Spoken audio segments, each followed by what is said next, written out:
If you call my amazing mac and cheese bites balls, they're not balls because they're round. No, they're bites. And we're gonna keep it classy. That's how we do in Harlem. We're gonna keep it nice and classy. Hey everybody, Chef Tammy here from Harlem Seafood Soul, doing what so many of you have asked me so many times to do, which is share my recipe for our amazing mac and cheese bites. I learned from my grandmother that the only chance you really get to season your pasta is when you season the water. I put my seasoning salt. I don't measure this out, but we're gonna go with it. I want this water to turn orange, and then we're gonna just pour this in. The best thing for these mac and cheese bites is to be a little bit more than al dente. The most important thing is you get really good quality cheese. We've got a fresh mozzarella cheese that gives you a nice pull. We have a mild cheddar and then an extra sharp cheddar. But this is what makes my mac and cheese bites simply amazing. Now, I done told all y'all my secret, okay? We family now. This is smoked Gouda cheese. And this smoked Gouda cheese has a nice smoky, kind of like a bacony flavor, but without the pork. Although we're using 5 different kinds of cheese, you can substitute any of these cheeses for whichever ones that accommodate your taste buds. Don't be afraid of the rind. The rind in the smoked Gouda, I think, is the most flavorful, so I love using the rind. You definitely don't want to add any feta cheese or anything that's really salty. A salty cheese, because you're already salting the pasta, you're seasoning the pasta with the cheese, so you want to stay away from anything that may be too salty, but I think anything goes. Like, I'm a child of the 60s, so we had those big government blocks of cheese, and my grandmother would add that to a little extra sharp cheddar cheese, and you talking about the best macaroni and cheese you ever had. Get this pasta and drain this off, and remember, put a little bowl or a pot or something underneath so that you can capture at least a half a cup or so of the pasta water. So now that I have this pasta, we're gonna just add it in there nice and hot. We want that cheese to melt in. At this point, you just dump everything in there. You don't have to, there's no right way or wrong way or what goes first, what goes last. Just add your cheeses, and then starts to melt in. I put my seasoning salt, just enough to cover, like maybe 2 tablespoons. Then you have some garlic powder, not salt. And just enough to give it a nice flavor. And then I like a smoky paprika. So I like a lot of pepper. It's a good antioxidant. And mix that in. Add in a little bit of mozzarella cheese. All right, so there you have it, real easy. I hope y'all caught all of that because I'm not gonna give y'all this recipe again. It's always good to taste. Pasta's done, the cheese is good. It don't need nothing else. So this is where this comes in. Look at all that cheese. Look at all that cheese. See, this is why y'all be wanting these mac and cheese bites. And I'm enjoying slapping the out y'all with the flavor. This is my most popular item. I believe is my most popular item because when people bite into it, I've had so many people say they taste the love that I put in to my food. And that's important for me because I know if I'm gonna go spend my hard-earned money somewhere on some food, I want it to be good.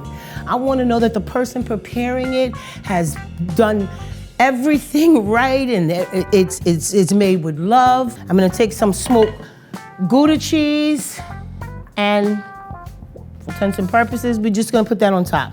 Cover this with either some plastic wrap or foil paper and sit it in the fridge. I would say if you're gonna make them the same day, then put them in the fridge for at least 2 hours because you want this to firm up and ready and easy to roll. Your mac and cheese bites have been chilling in the fridge for at least 2 hours. This is where we start to make the magic happen. I like to use gloves when I'm on camera showing y'all shit. At home, I just use my bare hands because we're gonna fry these afterwards. Using this fancy scooper because I just want you to see how easy it is to use with this. Once you get the hang of it, you can use a regular spoon Spoon them out. Get you a nice amount there. You want to put it down in that. Roll it right in there. Nice little ball here. And that's your beginning of your mac and cheese bite. So with our hands, we want to just make sure we keep the circle tight. We're going to dip it in and roll it in the egg. You take and you roll it in the breadcrumbs. You want to squeeze and roll and almost make love to it, because you know this shit gonna be so good when it come out of that fryer. Basically what you're doing is you're tightening the breadcrumbs, and if you need to give it a little extra dip, you see where it's starting to maybe open up a little bit, roll them around again, and then you have a nice, beautiful bite. And if you wanted to, what I do often is after I roll them out, I actually put them in a freezer bag and freeze them. They'll stay good in there for 3 months. Take them out, let them thaw down to room temperature, and then fry them. Or bake them. These are actually really, really good baked in the oven. We usually sell out of our mac and cheese bites usually shortly after lunch, and that equates to maybe 50 to 75 orders. So each order contains 3 mac and cheese bites. We got us a pan of mac and cheese all ready to go. The key to these mac and cheese bites, when you know that they're done, the coating is going to solidify around it, and then you're going to see like a little bit of that cheese pop out. That way you know that all that cheese inside has melted. What you don't want to do is, if you're using a pan like this, is let them sit on the bottom of the pan. We don't want that little burn mark on the bottom. What inspires me to cook is that I've always loved cook. I'm a foodie. Inside of this body is a really big girl who just loves good food.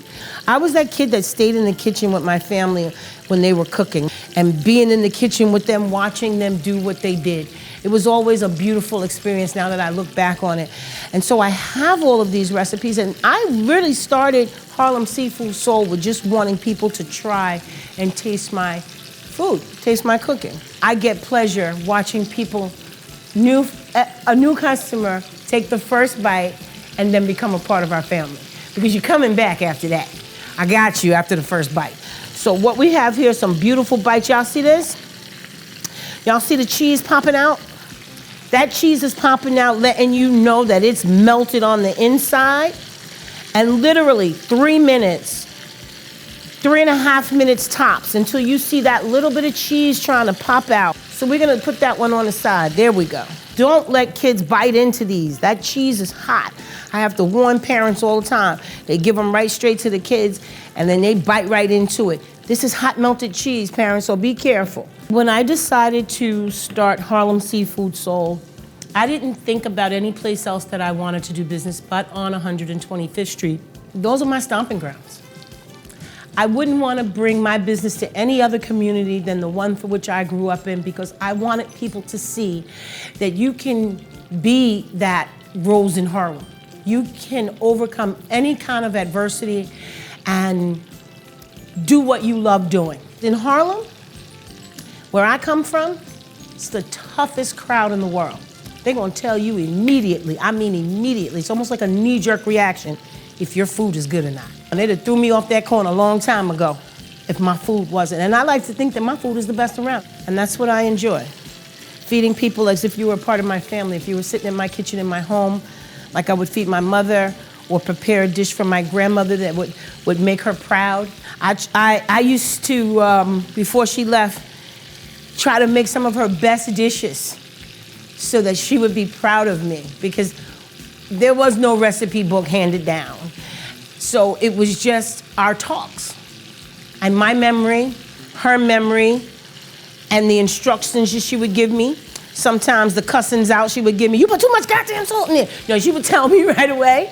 And I learned, spending time with my grandmother and my ancestors, you know, when I'm in the kitchen cooking. I feel like I'm vibing with them, you know, and I want to make them proud. Bite it open it up. See all that cheese, all that cheesy goodness on the inside? There you have it. I'm done. I'm so done. It's heaven in a bite. Bite. That's what it tastes like. For the recipe of these amazing mac and cheese bites, please click the link below. Come uptown to 125th Street, 7th Avenue, Adam Clayton Powell.